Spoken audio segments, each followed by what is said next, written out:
Не сум зачудена од ова што се случува. Еве ќе ви кажам зошто.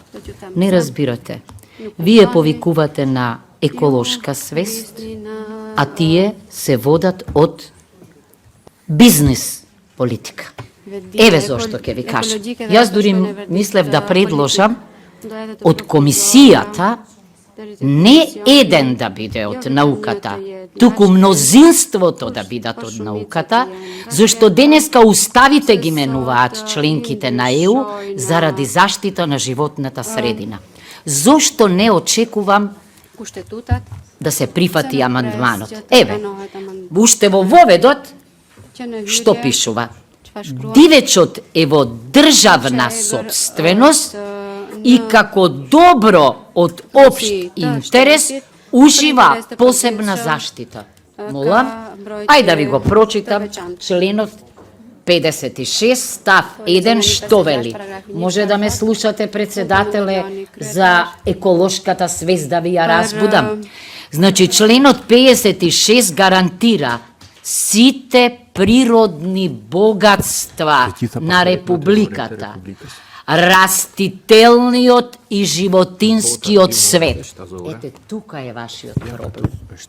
Значи, говориме за природни богатства. Ама вие ниту имате еколошка свест, ниту, извинете, сте го читале законот и поддржувате решение кое е спротивно и на темелната вредност заштита на животната средина и на сите директиви и регулативи во ЕУ што се однесуваат на заштита на животната средина. Еве ќе ви кажам уште нешто друго, зошто членот 40 дури и неуставен ќе биде, да знаете само тоа. Од следниве причини. Значи, секогаш кога се доделува ваква активност, членот 41 тоа го прави, треба да се тргне од што? Од некој кој што ја познава животната средина, од некој кој што го почитува природното богатство и така се однесува кон него.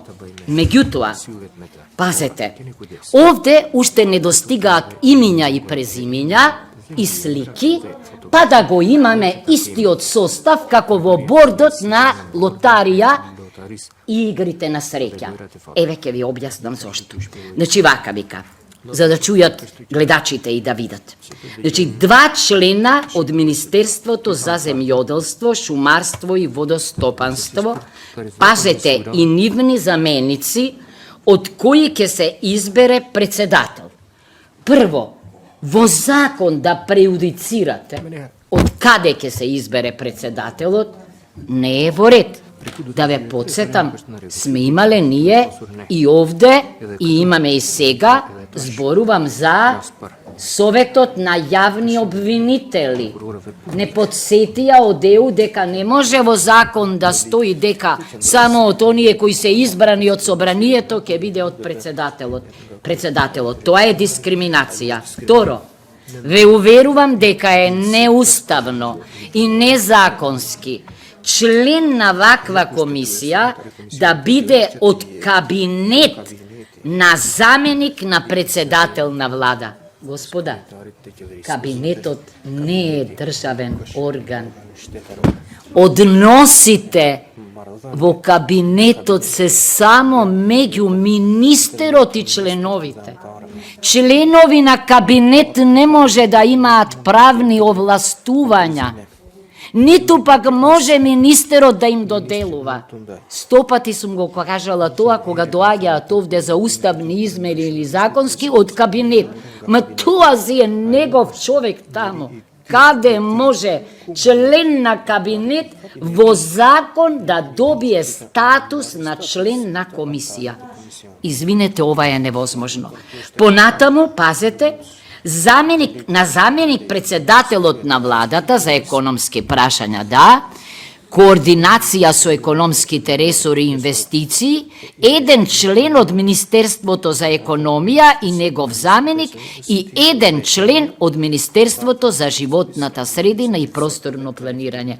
Барем да посегнеле по некаков баланс меѓу оние од животната средина и просторно планирање, може има таму некој експерт и овие од економија. Не може да доминира во заштита на природно богатство. Принципот, политичкиот принцип. Тоа ниту го има во некој закон, а особено не во закони што се однесуваат на заштитата на животната средина. Истово ќе се одрази на членот 41. Тука вели во постапката став 2 за доделување на дивечот во ловиштата на користење, комисијата од членот 1 врши евалуација на способноста на понудувачите. Како ќе врши евалуација кандидатот над менторот? Како ќе врши евалуација политичарот над експертот? Ама тоа е невозможно, Господи, карши мене.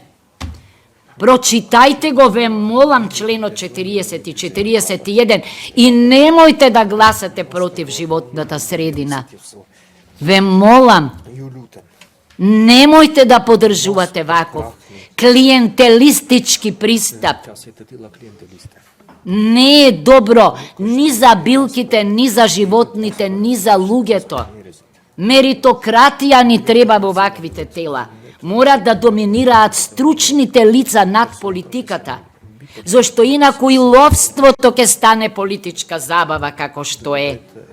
Па сме гледале сцени на политичари по ловиштата кои во масакри, со масакар се однесувале кон природата.